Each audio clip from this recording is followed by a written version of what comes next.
name's Amber Bush, and today I'm going to be discussing my career as an investigational research pharmacist. So there's really two sides of the coin to an investigational research pharmacist. The first side is kind of the paperwork side, for lack of a better term.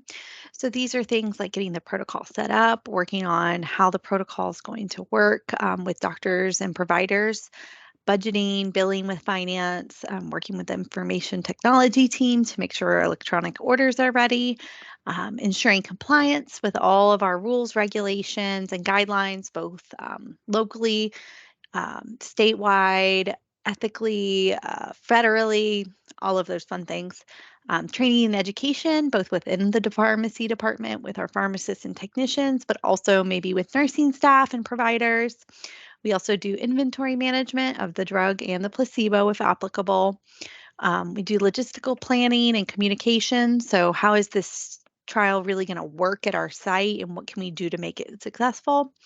Our team specifically does on call here at the Mayo Clinic as well for any research questions. We also have supply compatibility and availability, so fluids, lines, things like that. And then we also work with the FDA and providers to help with compassionate use, emergency access, and expanded access protocols.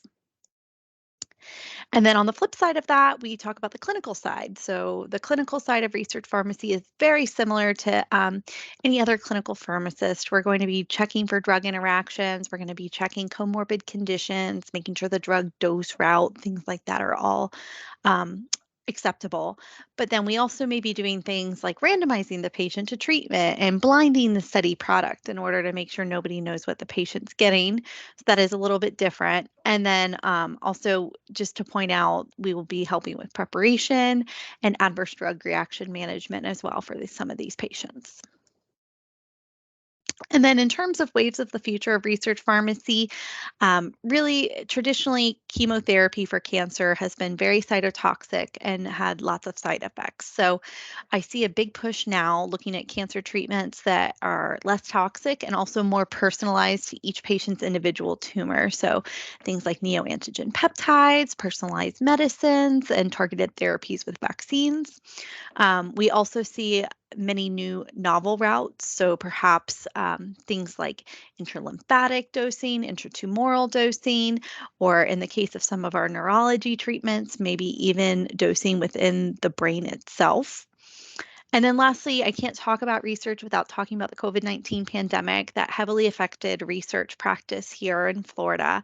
So we had to pivot and be very agile with our response, but we were successfully able to conduct COVID-19 trials at our site.